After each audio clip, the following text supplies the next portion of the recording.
Introducing this year's most sought-after rookie, the M&T Bank Jets debit card. This superstar is sure to be charging through checkout lines all season long. Hey Jets fans, you got to get your hands on the M&T Jets debit card.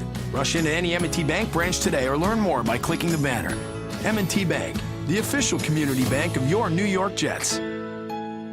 Offers subject to change and certain restrictions, conditions, and fees may apply. Member FDIC.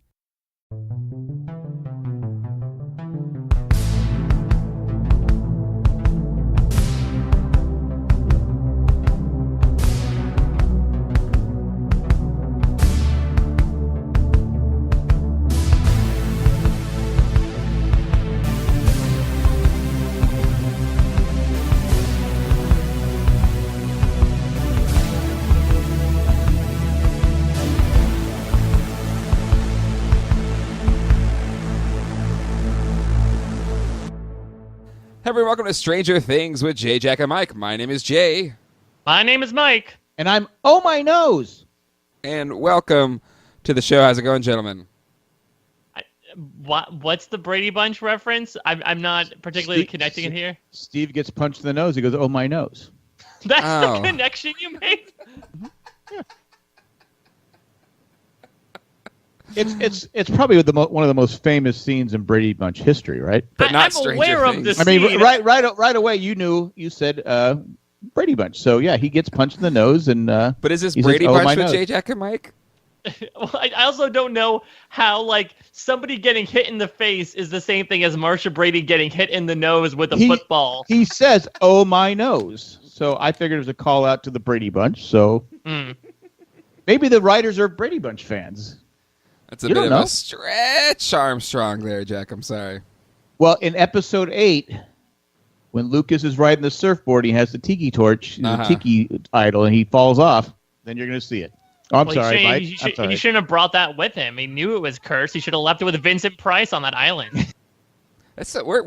I did not expect us to get this deep into Brady Bunch mythology to start out this episode. When Vincent Price appears in episode 7, it's all yes, when the deceased Vincent Price appears in episode 7. I've already predicted it without even realizing it. The dad is watching a TV show, a scary movie with Vincent. Actually, it's the Brady Bunch episode of the Hawaii Actually, episode. I will say, funny enough, and Mike, you haven't seen this yet because you haven't finished this season, but the season 2 trailer does have a voiceover of Vincent Price, so that doesn't really spoil anything. What is it? Is him doing the Thriller stuff? It is the Thriller rap. I didn't even know that.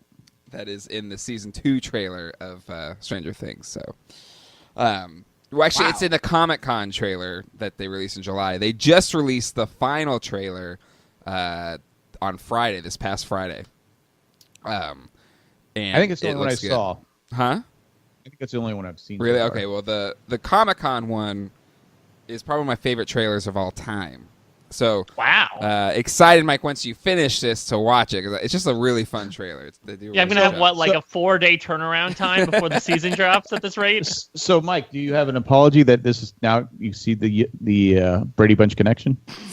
No. Sort of. I'll admit during this sort of they live scuffle between Jonathan and Steve in the end of episode 6, I wasn't really necessarily focusing on the ADR that was going on, so I don't even remember Steve saying, "Ow, my nose." It was, I think it's "Oh my nose." So he even misquoted her. All right, let's. I think Marcia says "Oh my nose." Let's move on here. We've already lost all of our listeners. If you watch the video again on Marsha Brady, it clearly doesn't hit her in the nose. So, exciting week this week for Stranger Things. On Tuesday, a lot of stuff drops at Target for kind of in prep of season 2. Some board games. I saw them today. There's a Ouija board, Stranger Things themed, to where it's Joyce's lights and the letters, and you have the little Ouija thingy that goes to the different letters. Oh my God! There is a Stranger Things Monopoly with little, they have little bike things and different characters there.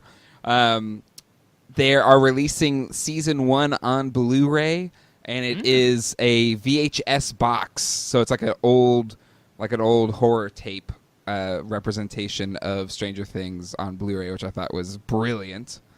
It looks really cool. I'm probably going to pick that up tomorrow because I have a problem. And that's new T-shirts. There's a T-shirt that's just these words, "What about Barb?" which I know you'll probably want to get, Mike. It's going to be really popular. What about Barb's Emmy?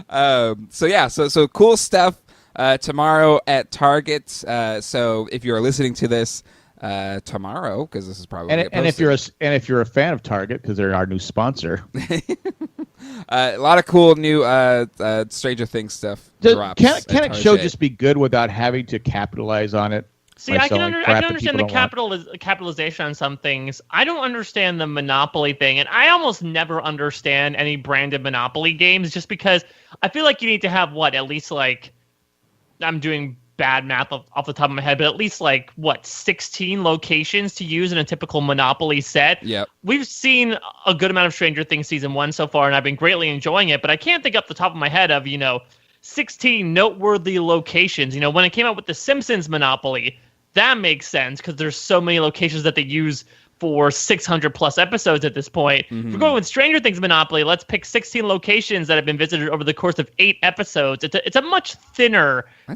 group to sift through. What is the jail? Barb by the pool? No, that's technically Steve's parents' pool. I know it's Steve's parents, but Barb sitting by the pool. So no, the jail's got to be the upside down, right? Yeah, the jail has to be upside down. Okay, the upside down. Okay, is Boardwalk Steve's house? Because it's probably the nicest house we've seen so far. I guess do you go for the nicest property or do you go for the most infamous property, which might be Hawkins Lab? I don't know, the gate maybe, or Mike's house, since we spent a lot of time there. Will's house has a lot of action going on, even though it's a little more derelict. You have to have the basement somewhere.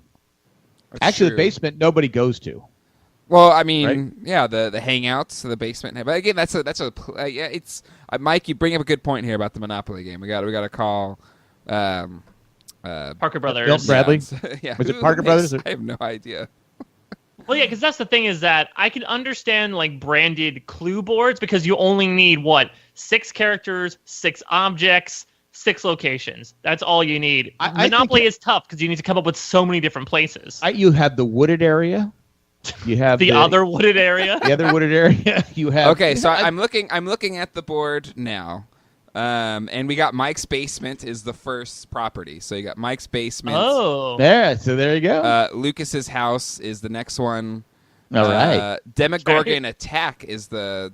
So I guess maybe there's other types of elements to this game. That's a house. That's a property. No, it's not a property. It's like an extra space. Is it one of those they have the railroads or they have the hydroelectric dam and the electric company? Which one is paying? Which one's paying taxes? Is it the school or something like that? Which one? I don't know. But you got it. Because one's a bike. One of the railroads is a bike. Another one is a Hawkins van. One of the vans. Another one I think is Hopper's SUV. I think that one is Joyce's Gremlin or whatever that was. Gotta have the computer. So yeah, in there, unfortunately, the jail is just your standard Monopoly jail, so they didn't even spruce that up. No, I guess that does make sense considering that we do see a character get arrested this episode. It's not like the jail doesn't exist. No, I was all in for something special. You just make it a regular jail. That's lazy board making. I'm sorry. Seriously, that's what you came up with. The jail, going to jail is the jail. Boo. The tokens. Yeah, we got a toaster with Eggos naturally. I'm looking at the board too. It looks like our boardwalk is the upside down. Yeah. So and then which Hawkins is weird Lab because that's the most expensive property, right? Boardwalk and Park Place, right? From what I've to understand of the 2 episodes we've seen so far, this does sort of seem like the MacGuffin of we need to get to the upside down. Okay. We need to find the upside down. That's where Will is. I guess it makes sense in that regard, but in terms of an actual property, I don't know if it's that lucrative. Yeah, we've seen the upside down. I'm not paying top dollar to live there. Sorry. Nah, I agree. So you have the Ouija board, that should and be you the jail. have this Monopoly game. But really, I would love to see a Dungeons and Dragons, Stranger Things theme. That's where I think the opportunity is. That's where. Maybe they didn't get permission. I guess not. I don't know who. At least all seem to be by Hasbro, so I don't know. Maybe the Dungeons and Dragons people are against making money. Which is Hasbro games. So is Parker Brothers not around anymore, and all the other? When I was a child, it was Parker Brothers. Anyways, so there you go. There's our talk here about Stranger Things merchandise with the release of the first season Blu-ray set, and also kind of ramping up here into season 2. It's been 10 minutes since it got to the point of this episode. Consider me unsubscribed. All right, well, without any further ado, let's jump into these episodes. This is Chapter 3 of the podcast, and since we cover 2 episodes of podcasts, that means we're covering Chapter 5 and Chapter 6. First, we start off with The Flea and the Acrobat, Chapter 5. Will's father, Lonnie, assures Joyce that her experiences are hallucinations. The boys conclude that Will is trapped in an alternate dimension, which Eleven calls the Upside Down. Hopper discovers a portal in the basement of the lab. He is knocked out by the lab's guards and wakes at home. He searches his house and finds a hidden microphone. After Will's funeral, the boys ask Mr. Clark about other dimensions. He tells them that a high-energy space-time tear could create a passage between dimensions. The deputies inform Hopper that Barb's car was found by the state. Hopper finds the state's involvement suspicious, positing that a tear in space-time would disrupt Earth's electromagnetic field. The boys follow their compasses. 11 remembers being placed in a sensory deprivation tank to telepathically eavesdrop on a man speaking Russian. While listening, she came across the creature. Scared of encountering the creature again, 11 redirects the compasses. Lucas notices the distortion and confronts her. Mike defends her, and he and Lucas fight. 11 telekinetically flings Lucas off Mike. While Dustin and Mike tend to the unconscious Lucas, 11 disappears. In the woods, Nancy and Jonathan find a wounded deer. The creature drags the deer away. Nancy and Jonathan follow the trail of blood. Nancy crawls through the passage to the Upside Down and discovers the creature feasting upon a deer. She snaps a twig and draws the creature's attention. So cliche. All right, so let's go into the top moments. First up here is the coining of the Upside Down. And to Mike's point here, the MacGuffin, the goal of now where they have to get to whoever Will is. So, thoughts on the Upside Down? I mean, this was one of these sort of hallmarks of the show that I had heard tangentially about, so I wasn't sure what exactly it referred to. I'd sort of alluded to the fact that we might be dealing in some sort of alternate dimensions. This episode appeared to have confirmed it, and now they've officially, given it a name called the Upside Down. I'm not sure if and when everyone joins together, if the adults and the teenagers will like calling it the Upside Down, because I feel like that's a perfect way for a kid to describe it. But maybe it's a little too much of a cerebral concept to really apply that term to. A little too juvenile for my liking. Well, so what would Hopper call it? I don't know, freaky, dusty place? Because again, the ash or whatever it is just keeps falling at a glacial pace, and it feels like it can never get clean. Yeah, it's not for the clean freaks, people that hate dust. That's fair. That is fair. Yeah, I mean, I think it's a great descriptor of it. It's a great thing that makes sense, but it is slightly juvenile. But that's what I think makes it perfect. And in reading about this show and the history of this show, the reason why most of the major networks, passed on it is they told them they wanted to get rid of the kids from the story. They just wanted to focus on Hopper trying to figure out what's going on with this mysterious place. And looking at it now, it's like, how do you not have these kids in the show? Yeah, maybe it was the producers of Blue Bloods, and they'd gone down that road once too many times. There's a reference that nobody will understand unless they've gone to 10 years of Jay and Jack. Hey, I get it. But yeah, I think. But traditionally, shows that kills a lot of shows are the acting of kids, but these kids nail it. So I don't. Yeah, I mean, getting rid of the kids is a huge mistake because essentially they're the lifeblood of the show. And I think if we're going back to this idea of connecting back with 80s nostalgia, that also saw a lot through the eyes of children. We made references to E.T. and It and other 2-letter pieces of pop culture that end with T that have existed in the 80s were primarily through a child's eyes. And so I feel like if you take that element away, it's just teenagers and cops, and that doesn't really feel like a complete show. Maybe, again, it's hindsight and us knowing how big of a part the children would play in it, but it just seems like such a fundamentally different show without that group. Do you think it also helps having the kids that it's based in the 80s and adults today are going, oh, I remember riding my bikes. I remember thinking this and thinking there was a crime going on and investigating and stuff like that. We did the same thing in the 70s. But if there's a general critique of the show, some people feel like it's just playing nostalgia and not really doing anything other than that. I disagree. I think it's also a really good show. No, I don't agree with that. But it's some of the feels that it's something Stranger Things has done really well. Maybe, is connect to the nostalgia. Maybe if that's. I just don't see it because there's a plot, there's a story going on. It's just not just okay. Here's this. Oh, this is what we had in the '80s, and no, I disagree. I would agree with your disagreement, Jack.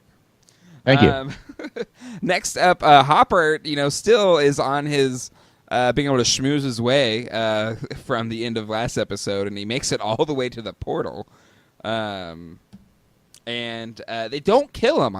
They kill Benny, the poor calf, diner owner, and the guy, Benny. Benny. You can't. It was just Benny, though. I know. And so they let Hopper live, and he tears up his nice mobile home trying to find the little microphone there. And what's the deal with people in this show and phones? They hate them. They hate phones. Hates phones. If you had a $600 phone, I guarantee you're not going to be smashing it around like that. I don't know if Stranger Things 2017 has Hopper smashing his iPhone or bricking it when he comes to. To Jay's point, I think it's more of a thing where if the chief of police goes missing or winds up dead, and it turns out that the last place he was investigating was Hawkins' laboratory, I feel like that's a little suspect. Yeah. Like you said, it doesn't seem like they're really the best sort of evil scientist that they can be in terms of the planning process, but they at least see that far to see the repercussions of going after the police chief. Yeah, I agree. They kind of have the administrative abilities of Equifax, just in terms of their handling of the situation. Well, plus you already have Barb well, no one cares. You have clearly they found her car, and it's like, oh, she was by a bus station. She left. She ran away. She left. Yeah, she's a straight A student. Yeah, she ran away. But if you have Benny and people start dying in this small town, I think eventually even the dad would leave the TV, leave the TV and the food alone and start worrying about what's going on. Yeah. So I agree with Mike. You can't kill. You can't. Plus the way they did it, it made it seem like he was just dreaming. Or anyway. Mm-hmm. It's true. But actually, think about it. Maybe they were really expensive back then, but hidden microphones. There's only one in his house. I would have at least put a couple in different places because. It's not a big house. You don't need a big. You don't need it. It's you want like a backup. I've seen Enemy of the State with Gene Hackman and Will Smith. You got to at least have a couple. Nah. So are we assuming that we're going to see in these next couple of episodes that the Hawkins guys are sort of masquerading as power and light people? Are we assuming that this is how they might get their way into people's homes and just say, oh, yeah, this, Yep. It's the electrician. This is the thing that he happens to be putting in the wall. That I'm assuming that's just some sort of, electricity monitoring device. We shouldn't worry about it. Pay it no mind. Mm-hmm. Exactly. Mm-hmm. Always question authority, ladies and gentlemen. Next up, we have Mr. Clark dropping some knowledge about the Flea and the Acrobat. The classic folding the two pieces of paper and sticking a pin through it. How many times has that been done to explain traveling through wormholes or going to other dimensions? I feel like it's been done at least a few times. I'm thinking off top. At least twice in this episode. But anywho, so we have a way to try and get to the other side. All right, Mike. Was it this episode where they come knocking on his door? The next one. I think it's the next one is when the scary social services lady comes knocking on his door, and I thought, bye, Mr. Clark, which made me sad because I was extremely happy to see him come back in a larger capacity. I'm glad he's been back in a more recurring basis rather than some of these other people from the town who might appear in one episode and then disappear. So I'm happy he was the catalyst here, and I'm happy at least this point he is not dead. He has just been tasked with sort of being a conduit to, I guess, try to get these kids away from the situation in future episodes by talking about some sort of fictional statewide science fair. Well, I was going to ask you if you thought he was going to die or not. I think this goes to why they didn't kill Hopper. I think they decided, hey, we can't keep just killing people. So, lady, back off. Come up with a different plan. A very aggressive style. Yeah. But I was when you said you were worried he would only become a one-off character. In the back of my mind, I was happy because he's going to get more Mr. Clark. Don't you worry. Yeah. Don't you worry.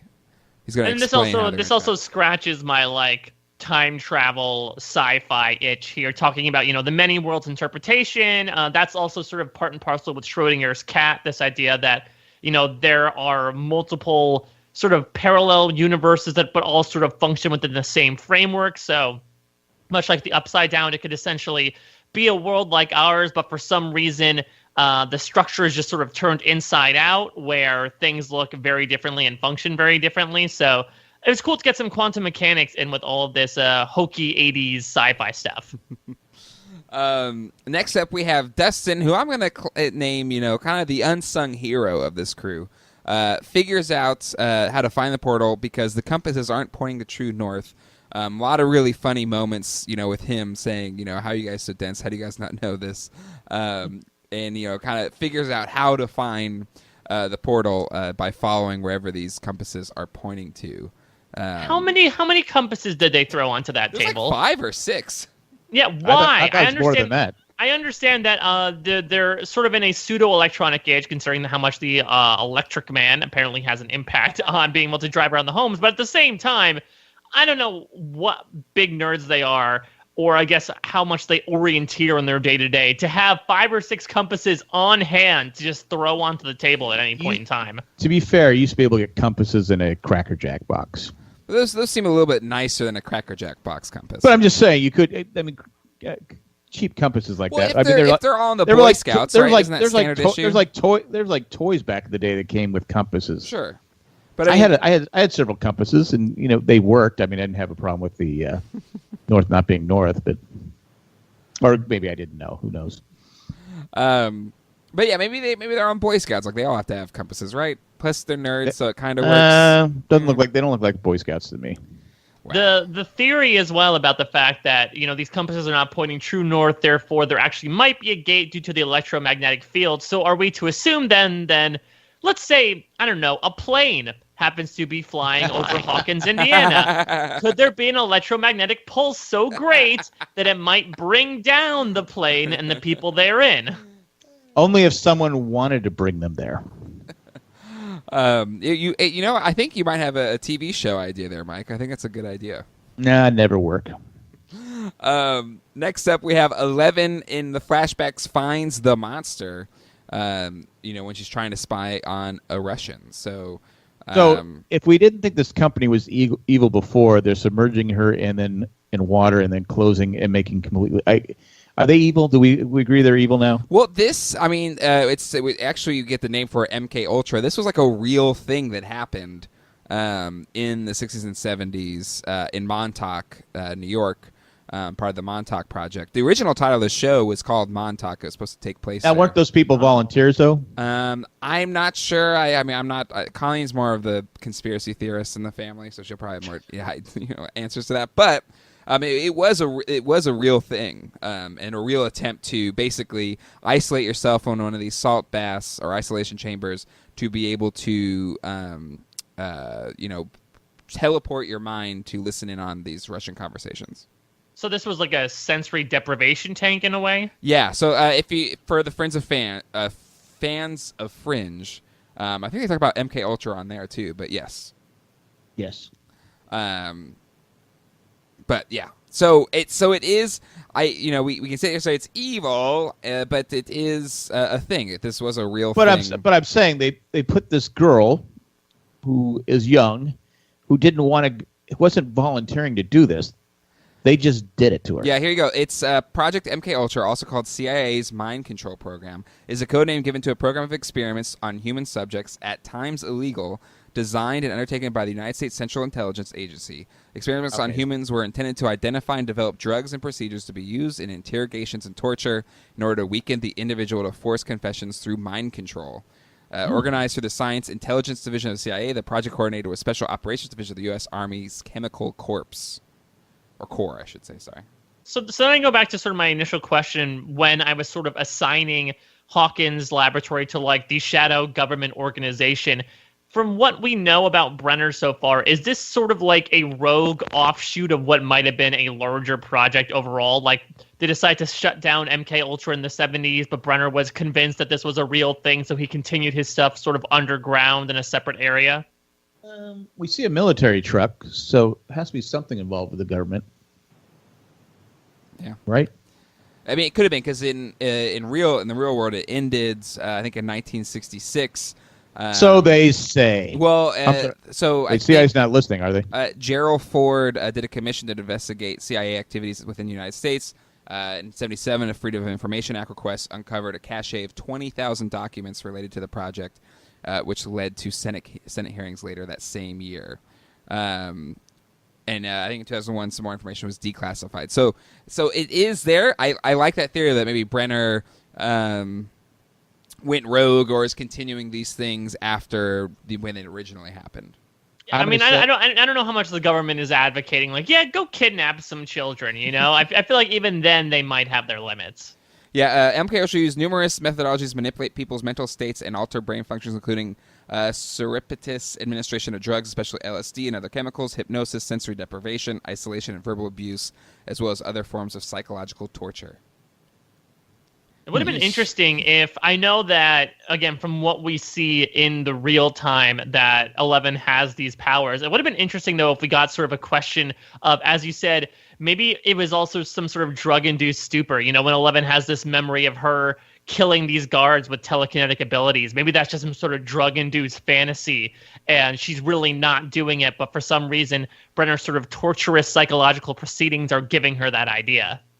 Maybe, but yes, but she's doing it outside of the laboratory. Yeah, exactly. Right? I would just say maybe in another type of show they would go down that route. Maybe again, if Stranger Things lasted like 12 episodes instead of 8, maybe they might take an episode to explore that idea. But like you said, and we're going to see in these next couple of episodes, her powers are real and they're spectacular. Well, that would be the season, Mike, if M. Night Shyamalan directed it. Yeah, when does Samuel L. Jackson come in? Yeah. Maybe this is all just in 11's mind. No. The whole thing. What do you think? No? No, God. There would be riots. We made the Lost connection before. What do you guys think about the flashbacks that are used in this episode? I mean, they're not as, set up as Lost is as a convention. We get them more sparingly, but, I mean, they are sort of essential to the story. Do you like how they're done overall? Yes. Yeah, I enjoy them because it does tie into, because you're kind of getting pieces to the backstory to kind of make sense of what's happening in that moment. It's not how Lost does it so much as it's almost to the point where they kind of are overburdened by trying to do a backstory every single time. It's where it's needed to kind of give context to the story and help move the story along, which I think works in this sense, where Lost, I think it worked great at the beginning, but eventually it became too much to try and do every single episode. Eventually we got it. Locke was a screw up. We didn't need 100 backstories on that. Yeah. When do we get Hopper's flashback where his wife steals his kidney? That's why he's so bitter. Well, the interesting thing as well is that you have to wonder, is that convention going to carry over into season 2? And the other thing about these flashbacks are that I feel like, correct me if I'm wrong here, they're pretty much oriented around two characters, around Will and around 11, two of the biggest mysteries of this first season. You have to wonder if they decide to expand things out. Will we get some of, what Mike had been going through previously, how they became friends, or, what might have been going on with Nancy beforehand? Does it tie into an overall mystery that spans more years? I'm not sure, but I'll be interested to see if they do flashbacks for season 2, what that's going to entail. Yeah, I mean, I think I'll be interested to see how they do it. I think what also works is season 2's taking place a year, or roughly almost a year after the events of season 1. And they plan on having 4 seasons. I think the last I said around 4 to 5 seasons of the show. So not only is there maybe more backstory to explore, but you're going to have a year gap kind of between when we last saw these characters and when we're seeing them again, to where you might go back into what happened in that past year since we last saw them, which could be interesting. So we'll see. Number 7 on our top moments, Joyce kicks Lonnie out. We knew it was coming. Something was going to have to happen. Good job, Joyce. Um, Lonnie didn't even shed a tear. I mean, if you could kind of think, okay, Lonnie's being the strong one here. He's being, you dug this hole, you tore this hole in your wall, this different stuff. He's kind of making sense, but no. Yeah, he plays the type. I'll admit, much like Mr. Clark, I was a little surprised to see Lonnie after we saw him in episode 2. I thought it was just like, okay, he was the burnout screw-up dad. We know his situation. I guess it makes sense from a story perspective that if there is a funeral for Will, it would make sense that he would be there. But I did like, the literal representation of the fact that he's patching up the wall, he's taking down the lights, he's literally trying to erase all the stuff that Joyce has been doing in another effort from another character to try to get her to cope with grief. But luckily, we didn't do a complete reversion, which, again, maybe if Stranger Things had a longer episode structure in season 1, they might have done that for an episode or two. But Joyce was immediately saying, get out of here. It's clear you're really not in this for Will. And then she goes right back to the crazy Joyce that we love. But again, great acting for Winona Ryder here. Just a really great scene, like when she's talking about, who wants to go to college, what colleges you want to go to, and she, it's just really well acted scene. I think Winona Ryder. Oh, well, she says, she goes, he's wanted to go to it since he was 5 or 7 years old or something. Yeah. 7 years old. Yeah, it was fantastic. And Lonnie's like, I don't know. I think he wants to go to college. The college. Well, we could have the money to pay for it. Next up, we have Nancy and Jonathan going after the Demogorgon, and we kind of dig into their characters a little bit in this episode, kind of finding out their motivations. And Nancy goes through to the other side. The episode closes much like a horror film would, with rookie mistake, very Wes Craven-esque, with the tree kind of closing up as the episode closes. I'm sorry, Mike. This one was probably a little scary. Yeah, I mean, I thought we were out of the woods, metaphorically speaking, after that horrific cold open in the first episode. I did not realize that we'd get back into horror territory. How stupid I was, considering that we now have a literal monster to work with. What do you guys think about, this overall teenager storyline? As we talked about, Nancy and Jonathan have sort of come together in episode 4. They sort of have a shared experience and they know what they're dealing with. And as you said, Jay, I think we get to know a lot more about Nancy in particular, in terms of, she's looking to, I think, really break from her parents by this nuclear family convention. Again, I made a comparison to Freaks and Geeks last time. It's very, I think the character's name is Linda Cardinelli's character, in terms of she had this kind of, privileged lifestyle up to this point, very typical, and now she's looking to kind of buck that and move on from that. I thought there was a really nice character development from Nancy in general in this episode, even if she does say, as Jack says, makes a pretty rookie mistake and decides, I'm just going to crawl into this mysterious hole in the tree without telling anybody. Yeah, that's right. Go ahead. She didn't have the gun anymore, right? No, Lonnie had it. Yeah, not Lonnie. Jonathan. Yeah, I think Jonathan had it. Yeah, because Jonathan was going to shoot the deer. Took it from her to shoot the deer, and then the deer got dragged away. I mean, she didn't even have her bat that she was holding like Ty Cobb. I mean, she didn't. Come on, Nancy. Maybe you could go look for Barb while you're there. I don't know. Well, maybe you can find a piece of her here or there. I don't know. As we find out, immediately following the next episode, she lives. But when I first saw it, I was like, "Oh, you're dead, Nancy. I'm sorry, you're gone. We got a little bit of your backstory and why you were here, and now you're dead." And she's dead. I was thinking, okay, maybe she dies and Barb lives. It's the upside down. You have to. Yeah, it's like take a penny, leave a penny. And then Nancy wins an Emmy. So there you go. It's a perfect world. So a couple things on this. First, Jack, since you seem to be the expert on all things romance in the 80s, talk to me about, what is it, The Right Stuff? Is that the movie that Steve wants to get her to see? All the Right Moves? All the Right Moves with, it's Tom Cruise movie. Is it good? It's actually pretty, what's her name from Back to the Future? Leah Thompson? Yeah, she's in it. She plays the girlfriend. Who's a great, Craig T. Nelson is the coach.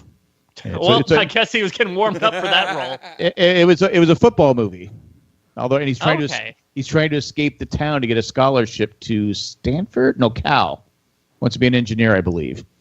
So it's a Lonnie-like answer for you there, Jack. You don't even know where he wants to go to college.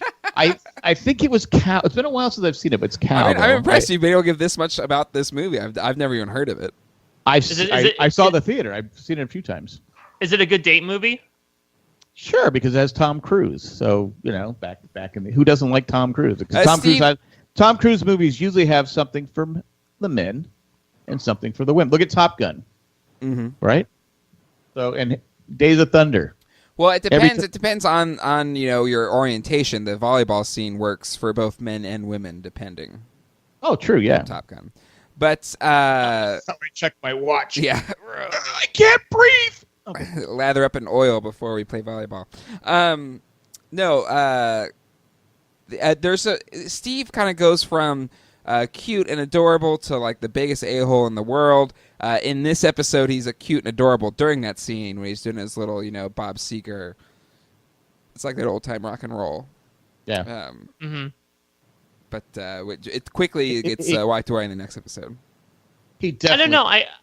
I mean, maybe this is me being like sympathetic to Steve, but at least with this character, you can understand his motives. Yeah. Which again doesn't make his actions that much better, especially what he does in sort of provoking Jonathan in the second episode. But you can see sort of him, misconstruing when he sees Jonathan and Nancy together next episode, and the fact that he's also egged on by these horrible, horrible friends of his. It contributes to at least Steve's behavior, so I don't feel like it's as two-dimensional as you might think from its 80s sort of predecessors. The other thing I want to talk about to finish out this episode is that I do believe this is the first time that we really see the Demogorgon itself. Yeah. Did you guys have any reactions to like seeing it for the first time with all of those flaps unfurling? It's creepy. It reminds me of there's this flower that like smells like dead animals, and it's just kind of big and it just opens up. I can't remember what it's called. What flower are you talking? Go stop and smell the flowers. No, It smells like a dead it's animal. a type of flower and it basically attracts like flies and stuff, and it just like then gets stuck inside the. What is it? The crap flower? It's a carnivorous flower, I think. I can't remember the name of it, but it reminds me of that. So I mean, it's a very organic, evil-looking thing.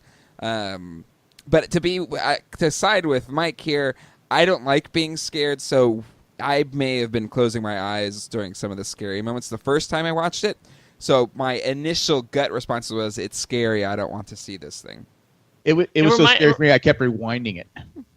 It reminded me a little bit of, I don't know if you guys are familiar with the video game The Last of Us, but there are, the main creatures in that game are called clickers, which are humans that have been sort of infected with this fungal virus. And it looked like a clicker a little bit in terms of a really humanoid body, but with a non-human face or lack of face. But yeah, it was freaky, and I'm assuming we're going to see more of it. I think it's a fair assumption. So what's Steve's friend's name? Tommy F. I don't like Tommy H. F. Tommy H. Tommy No, H. I don't. Did he have a Karate Kid type thing when they put him in a body bag, Steve? I don't like his acting. Well, let's save that dissection for the next episode because is that the next one? Yeah, okay, the next one. Well, so speaking of fight, though, I do feel like we skipped over the Mike Lucas fight. Yeah. We can obviously talk about it more in the next episode, but I mean, this broke my heart just because. Again, I like these characters. I don't like to see them in too much strife. Again, it's really interesting that we're sort of pairing these episodes together because these two episodes actually go together really nicely in terms of like the fall of this kids group and then sort of a subsequent rebuilding. By the end of the episode, Lucas isn't completely back on board, but I'm assuming he's going to be by episode 7. But it's, a rare moment of strife, as Dustin talks about in the next episode. I guess it's sort of been simmering that Lucas has been very suspicious of 11 the entire time, and I guess this was sort of the straw that broke the camel's back for him. And again, it's I think what the show does well is, and your point about Steve, he's not just two-dimensional. Like you see where he's coming from. Yeah, for the fight, you understand both sides of why they're fighting, and why they have this disagreement. To which Dustin points out clearly in the next episode. But you're right; it is an intense scene, especially when 11, blows Lucas, throws him into the hood of the car. I thought he would have been killed or something. The first time I saw not it. killed. But yeah, it's an intense fight, and it's for these characters that you've already only 5 episodes in that you care that much about to not want them to fight at that level. I think again speaks to how well they've character developed over a short span of time. Well, does it going back to when you're a kid? And this with the show, I think how many times you've been around a group of your friends, and I've been in fights, and a fight breaks out between you and a friend, and then you're the other friend sitting around going, "What brought this on?"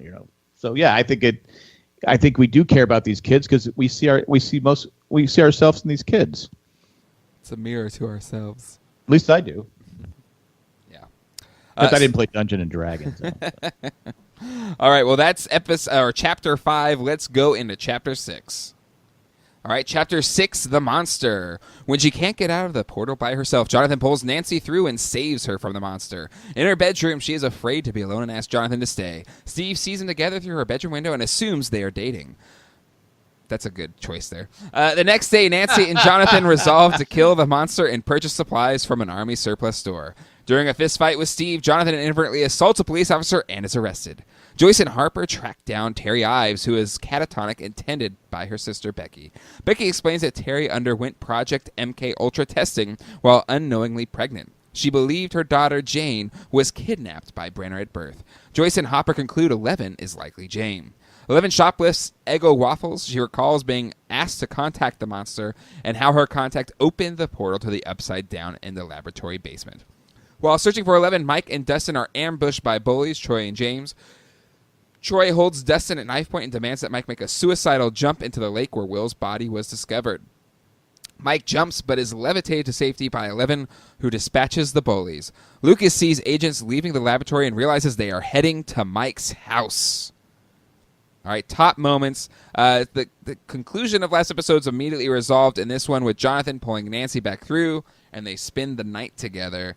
Let's spend the night together. All the right moves. But yeah, Nancy, she saved by Jonathan. Again, what about Barb? Were you guys surprised by this? I thought we were going to get at least one episode of Nancy navigating the Upside Down, which would be a good chance for the show to sort of explain the environment to us. I can understand their choice to sort of let the mystery be in a way and really just make it this sort of like glimpse of a place that we don't really want to see anymore. But I was a little surprised that Nancy spent, all of 6 minutes in Showtime there and then came back again? Yeah, I don't mind so much the pace of the show. I think it wasn't. Well, yeah, one, the pace. It's 8 episodes, so they can't probably spend a lot of time with her there. But 2, if there's going to be 4 or 5 seasons of the show, and honestly, I don't know how season 2 is going to go. I don't even know if they're going to go with the Upside Down thing or not. But if they want to maybe allow enough of the things that exist within this realm to maybe save for future seasons, that would make sense to me as well.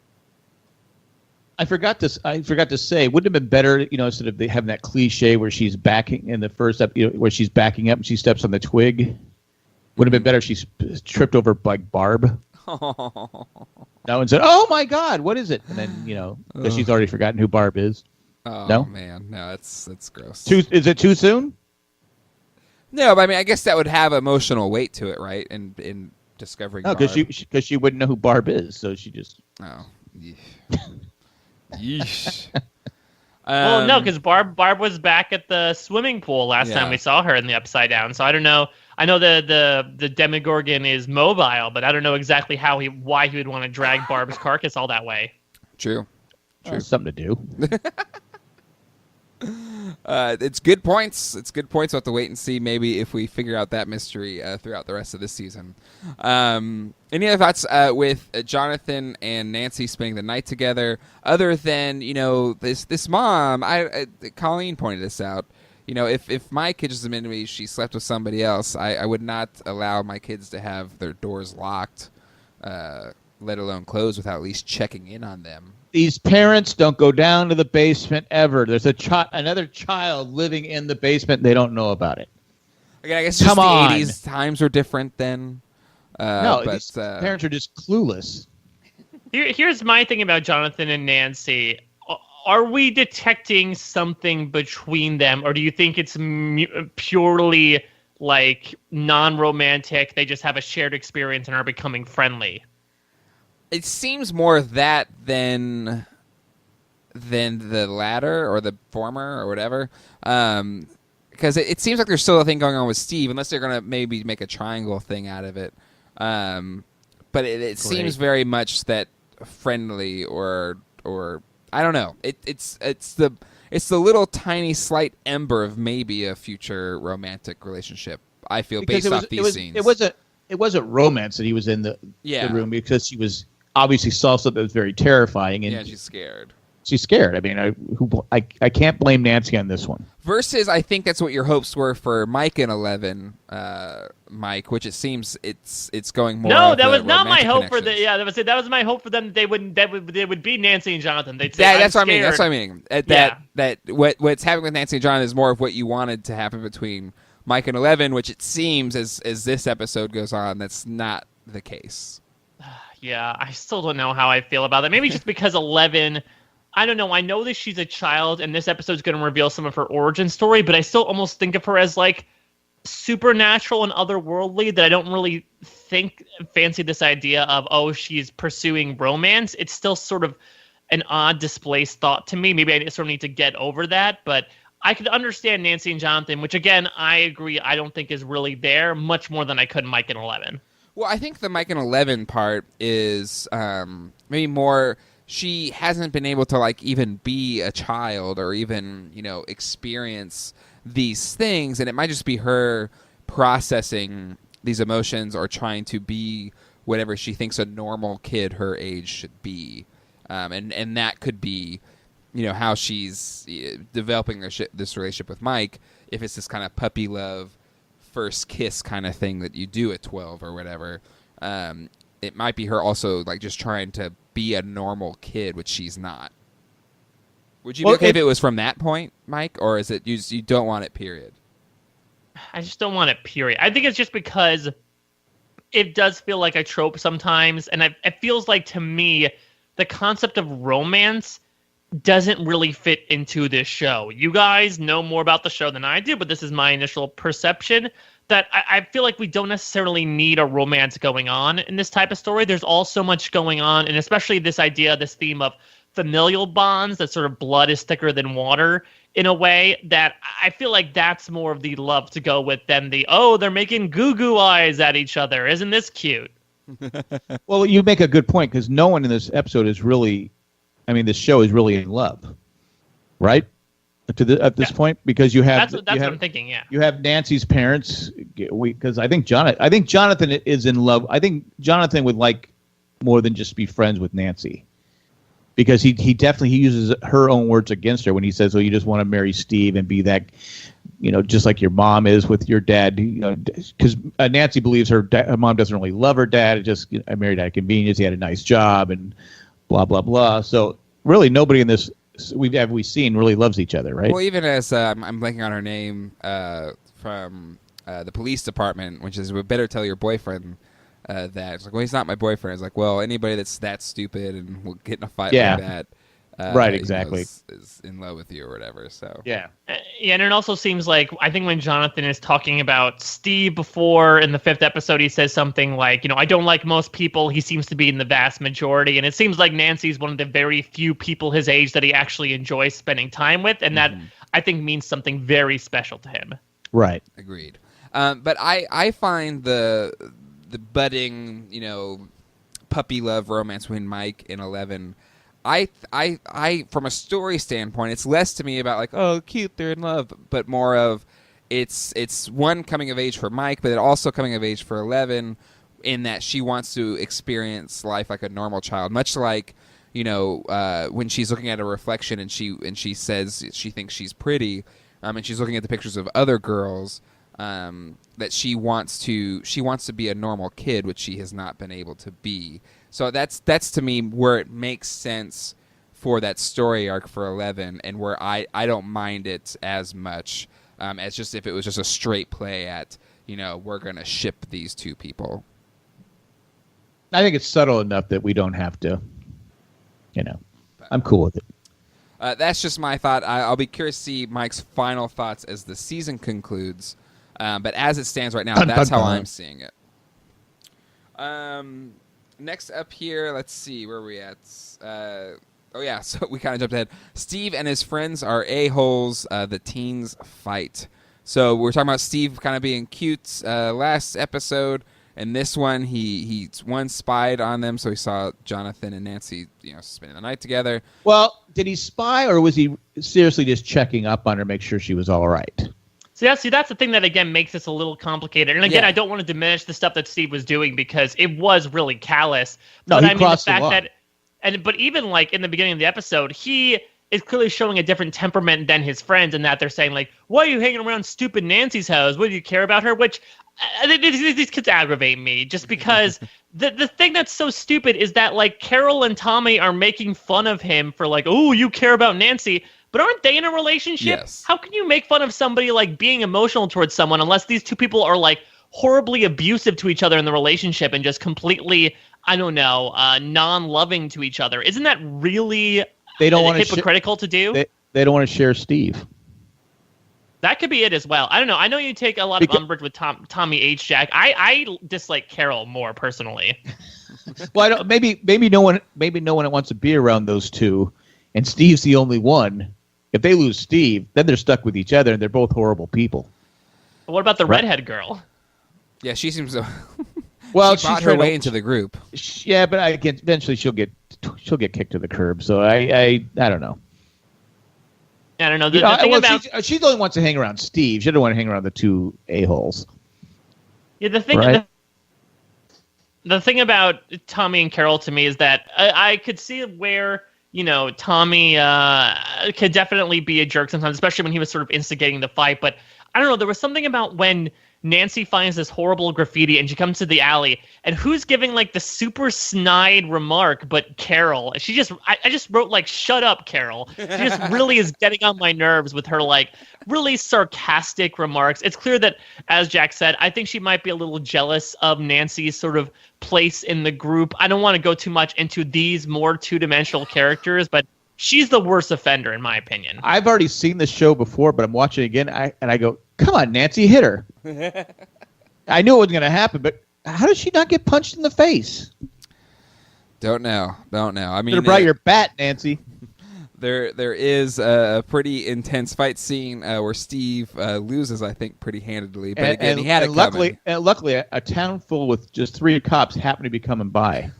Yeah, and well, I mean, it's also Steve made a bunch of horrible decisions here, but chief among them is like, do not aggravate the unwound kid, because you know he's not only gonna like fight you, he's gonna keep beating you without even. He's gonna see red. He's not even gonna think about the fact that the person he's beating on is actually an actual person. You know, if the dumbass deputies weren't there to take Jonathan away at that point, I think it'd be very likely that Jonathan could have beaten Steve within an inch of his life. But you remember, Steve has already smashed Jonathan's camera. He didn't do anything about it.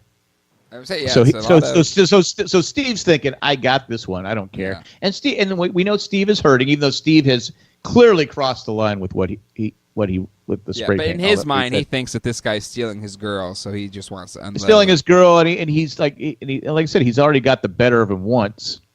Yeah. But like you're saying though, Mike, that he released the monster, and then boom.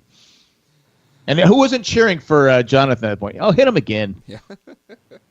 I don't know. It's always one of those tropes, right, where you see someone wail on someone else, and it gets to a certain point where you're like, okay, that's enough. All right. Because again, I think if it went on for like probably 10 more seconds, I think Steve is in a much, much worse situation, because Jonathan was not letting up anytime soon. No. Because even there, Tommy was just like, all right, man, he's had enough. He's had enough, man. Stop. I was wrong. Next up, we have Joyce and Hopper. One, Hopper having to undo all of the lights, I thought was hilarious. And 2, finding Terry Ives to learn about Project MK Ultra. So learning about kind of the 11's backstory from the Joyce and Hopper investigative crew. Yeah, this is one of the reasons why I'm going to completely go back on what I was saying in Mike and 11. This is why I have been shipping Joyce and Hopper, is because they both have this like similar level of paranoia that's so much fun. When, you know, you have Hopper meticulously unscrewing every single Christmas light. I think Joyce was waiting around because that's something that Joyce would do as well if she felt like, I don't know, Will was in one of the bulbs or something. I think it's like a nice shared commonality between them. Yeah, exactly. Well, he's got to be in this bulb. But here's the thing, like at this point, it seems like there's still there's nothing beyond them sharing their paranoia and the fact that they are right in some way. You know, in terms of they are right. Yeah, but I'm saying to Mike's point here, he's shipping these two characters, and they're not they're not hitting that tipping point like Mike and 11 are. The one couple that Mike did not want to ship. Well, Mike, didn't you have a theory that, like, when you first watched it, that they'd been together before or something like that? Or was that you, Jay? I was feeling just a chemistry between them that I thought could have gone into something. It's clear that they're going much more into the platonic route, especially because they're working towards a larger conspiracy overall. I don't think at least people can correct me if I did say this. I don't remember at this point that I thought that, they were involved in some sort of way, shape, or form. I think she just knew who he was because he's the police chief. Mm-hmm. Okay. And given Lonnie's, background, maybe he's, because again, the whole don't call him, I'll call him or whatever. He doesn't like police. Maybe he's arrested Lonnie before. Or have had to do some kind of things to, take care of Lonnie's mess or something like that. Yeah. Okay. There you go. Could have been. Yeah. So what did you think about all of the Terry Ives stuff? This sort of late game twist that 11 is, I think my thought was like, oh, is she some sort of like, I don't know, test tube baby, some sort of homegrown lab experiment? But no, it turns out that she was kidnapped sort of like in utero from a previous person who's been experimented on, because I guess Brenner thought that, okay, due to this experiment, this child might contain powers. It turns out his prediction is accurate, but, she has an origin. It's not something that she lives and dies by Hawkins Laboratory. Well, do we know who the father is? We don't. If she was kind of in this hippie movement, it could have been anybody. Maybe that's your backstory in season 2. We find out who the father is, and it has something to do with the whole experiment. Maybe, but and that's why they knew that. That's why they kidnapped 11. I liked it from an origin standpoint because it makes sense. Like it's not just something from nothing. I think it's a good origin story, like where they're doing these experiments on people, but they've already been born. They're already 30 years old or whatever. So it would make sense why it maybe didn't fully work with them. But these powers that she has, maybe it is kind of comic booky or whatever. But the fact that she was pregnant with this baby while these experiments were going on I don't know why it makes sense to me, but it just from an origin story and how it's coming from, I was like, okay. Like when I first watched it, I was like, okay, that makes sense. Like it felt like a good answer to this it's child simple with enough. superpowers. It's simple enough to make sense. Yeah. So it's like you said, it's comic book type stuff. But and it the way works. it was revealed, like it works in this world where it doesn't seem. No, like I agree. I agree. It's not, but it's not too sophisticated that we couldn't go what.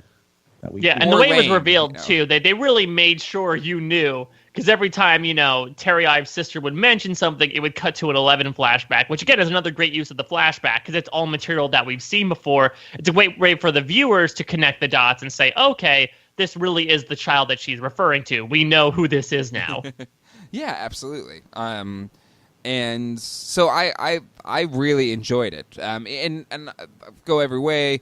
Damon Lindelof's show, he does not really usually give you that much context or give you that much of an answer, but I thought it was a really good answer, and not one that, people may be groaning at, like, ugh, okay, whatever. So I liked it, and it seemed grounded in the reality of this show. Yeah, it fit the story, so. But yeah, I liked it. As long as you liked it, that's all that matters. Next up, we have a top moments. 11 steals Agos, and we learned that she created the portal. Can I just say again, I made a comment last time about how the townspeople were just sitting around watching Joyce and Jonathan argue, and no one's going, oh, I'm sorry you lost your son. Here this girl walks in, all dirty. Obviously something's it looks like she's happened to it, and people just look at her. Well, they're starting to rouse to say, oh, what's going on here? Well, yeah. You can't steal those waffles. Well, hey, I mean, they saw maybe what she's happened hungry. We don't know what happened to that poor grocery clerk attendant because it seemed like the doors closed on him and shattered on him at the same time. So, I mean, the body count might have increased without us even realizing it. The Agos was another thing like the Upside Down that I had known about from memes or references. I had no idea what the connection was. I'm a little surprised that it happened this late in the game. I thought it would have been something that was introduced, when Mike was first hoarding 11 down the stairs. I'm surprised it took until episode 6, almost the end of the season, for the Ego thing to come up. Well, so it started with Mike giving her, so it's like the thing that she likes. But yes, It is one of those iconic things from the show. And funny enough, when they filmed this season, Ego wasn't involved with it at all. So it's just that was not product placement. That was just something that they gave to the character. Now it's very much ingrained with what the show is. That's called freebies, right? But still, but don't. Okay, someone walks into your store. Would you not say, okay, even if she? But they were like, "Who are you? Where's your mom?" So they did. But they didn't. But you stole those waffles. Come back! It's not like she's committing, like she's robbing him at gunpoint. Say, hey, are you hungry? Do you need those waffles? This is what we talked about last time, though, of like small town mentality, where maybe they're not necessarily used to a really dirty looking kid that they don't know walking through and stealing their merchandise. Maybe they were just sort of like stunned into a bit of silence until that man finally rouses enough courage to be like, hey, kid, don't do that. And it turns out the one that speaks up is the one who gets doors slammed on him without realizing it. Well, should have been a little quicker. Yeah, they're horrible people. What about the flashback and reveal that she created the portal? So going after, actually contacting the monster, the Demogorgon, is what created the portal. So in terms of a reveal, what did you guys think about this as an answer to how this all started? So the black environment that she was in, that's not the Upside Down. No. It's some sort of, connection to it. And then in her contact with the Demogorgon, that's what opens up the Upside Down? Correct, yes. Yeah. So that's that plane that they're on is whatever subconscious mental state that she's in to try and, telepathically communicate or even listen to other conversations wherever they are. So the Demogorgon presumably is in the Upside Down. She is able to then come in contact with a creature, and that contact is what rips open the hole between the two dimensions. I thought it was a good sort of, again, progression of the flashback plot, and especially, again, in pairing with the previous episode where we see, I guess, she was assumingly tried to be used as sort of a spy object to spy on this Russian guy, but she ends up being in contact with this creature. It catches Brenner's attention, and I guess because he was so selfish to pursue this, you're assuming that was not his initial mission, but because he decided to go down this path, he was the one that opened it up. So, we don't know how long ago this was. Are we assuming that after this thing got opened, then she runs away, and that's what leads it right into the beginning of episode 1? That's my feeling, because whatever chaos ensues after the rip-in. It was enough distraction she could escape. That's how I would think, given the scene. Yeah, that makes sense. Because I was wondering when we first saw the gate how long it had been open for, but I guess it had really only been open for however long the season has been so far, which is probably a week or two at this point. Yeah. And like you said, it's an urgent matter to get 11 back for a myriad of reasons. One of them is that she was the one that opened up this gate. Maybe she's the key to closing it. That's why. Which episode do we see the guy being? We don't actually see it, but we hear him talking, and he's on a cable. So they're investigating right. So then they pull him back, and he just comes out big chunk. Well, yeah. Chunk. So I think I think it just happened. So because they don't know quite what they're dealing with yet. It's pretty easy to deduce that this is where the portal opens. That's how the monster comes out into our reality or into this show's reality.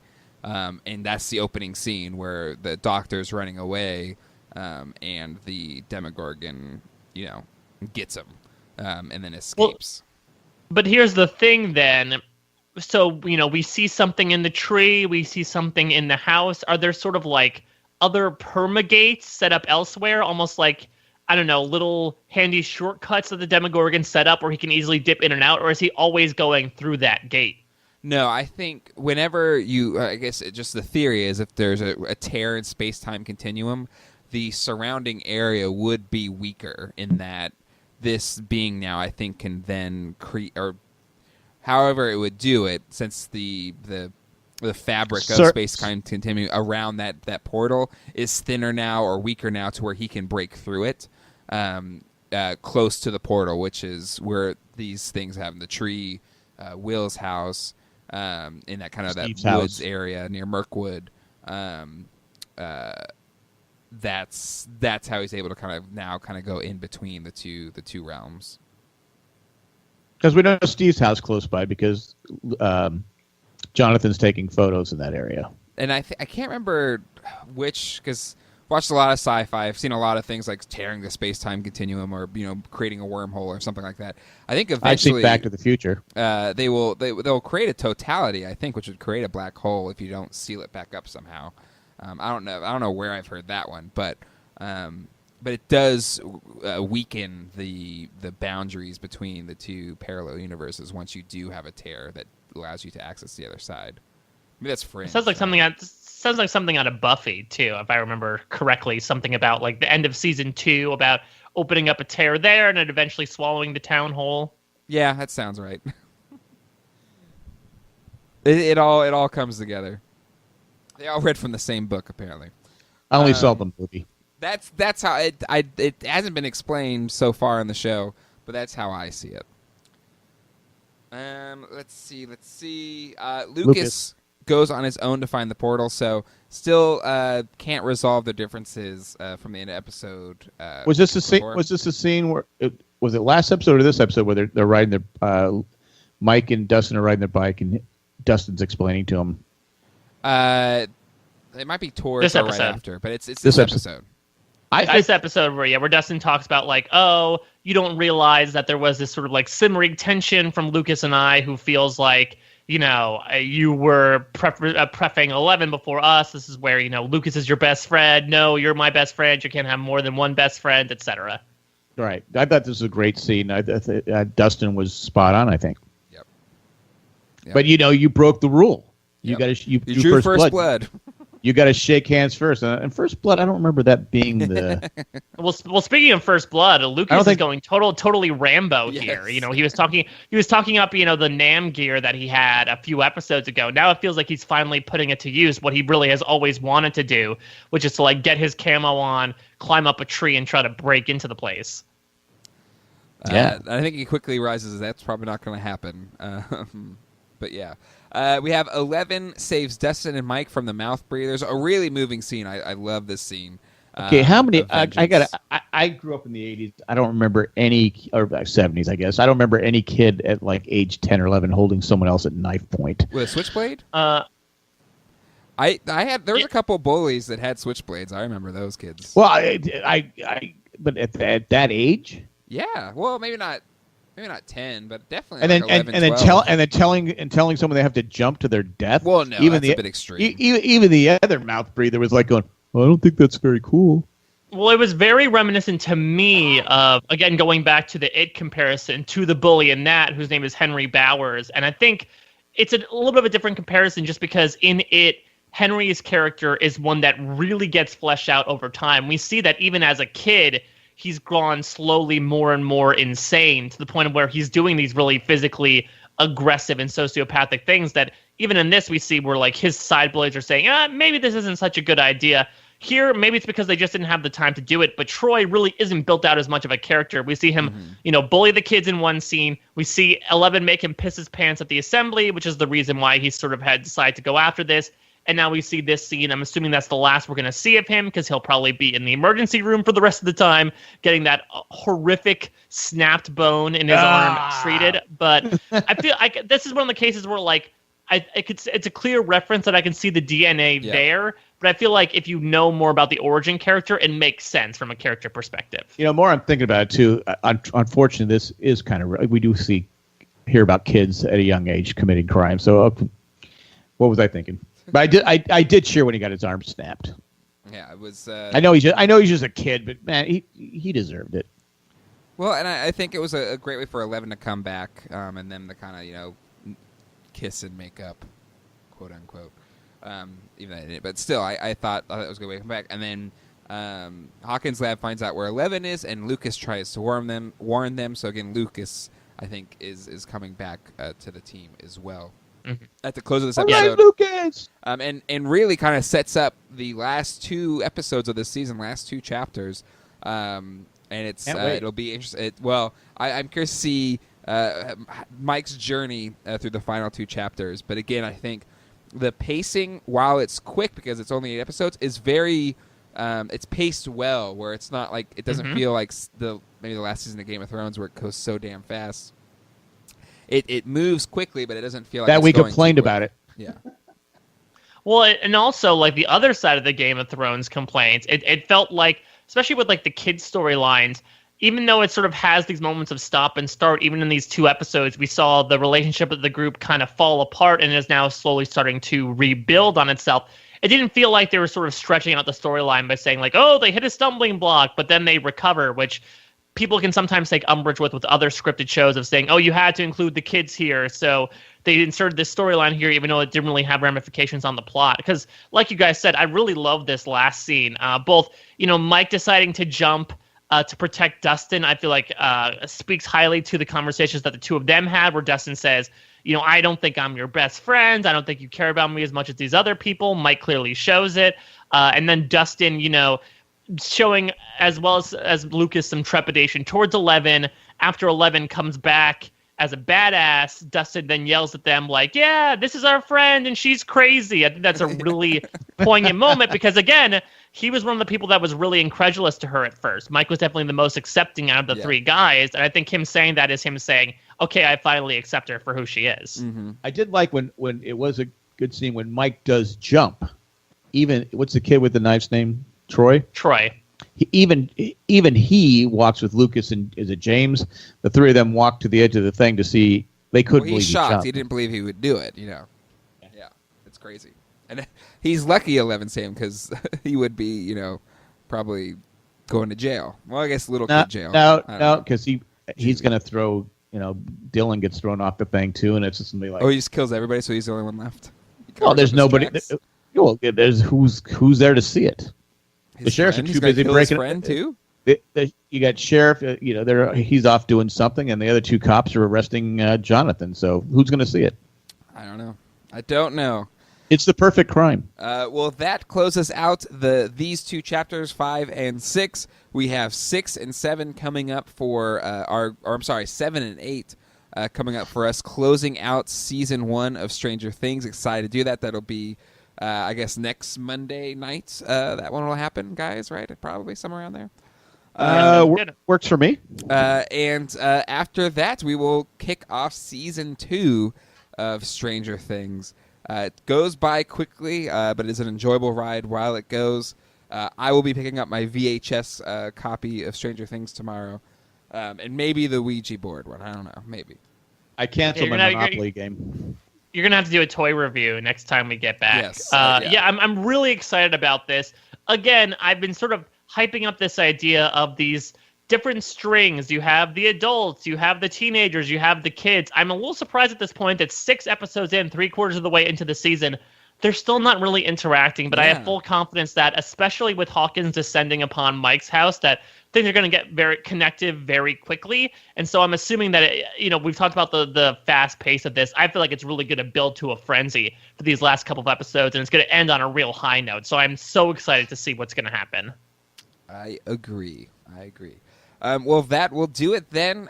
You can give us a call at 385-309-0311. Call anytime. And you give us an email at strangerthingsjjm@gmail.com. Join our Facebook group at facebook.com/group/JandJackGroup. Become a patron. All of our shows, including this one, is made possible by you, the listener. Whether you contribute $1 on up, it all helps make these shows go. Go to jandjack.com, click on the Become a Patron link today.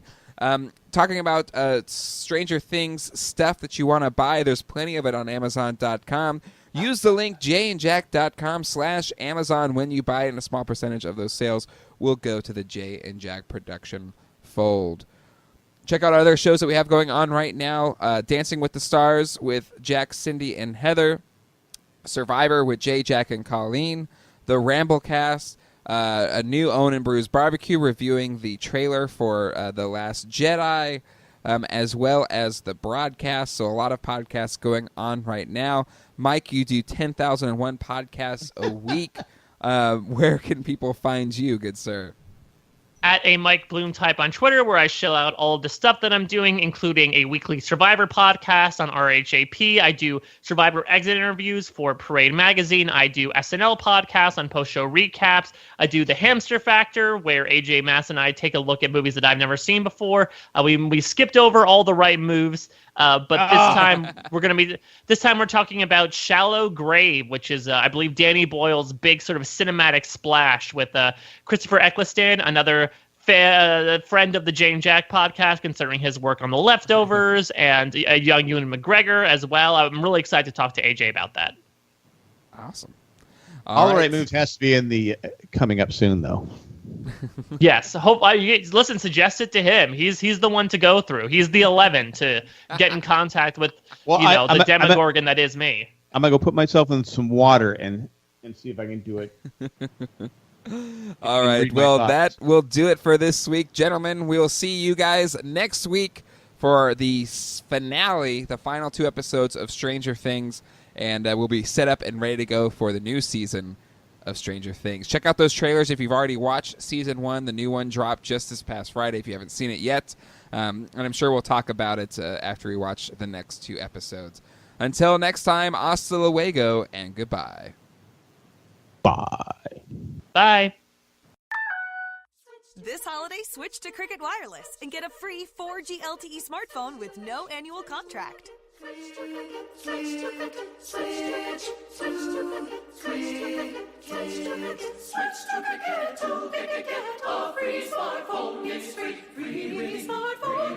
Cricket Wireless, something to smile about. Requires number ported and service activation. Minimum $30 per month. Applies to ZTE Overture 3. First month service charge and in-store activation fee up to $25 due at sale. Tax and restrictions apply. One-time fees may apply. See store for details.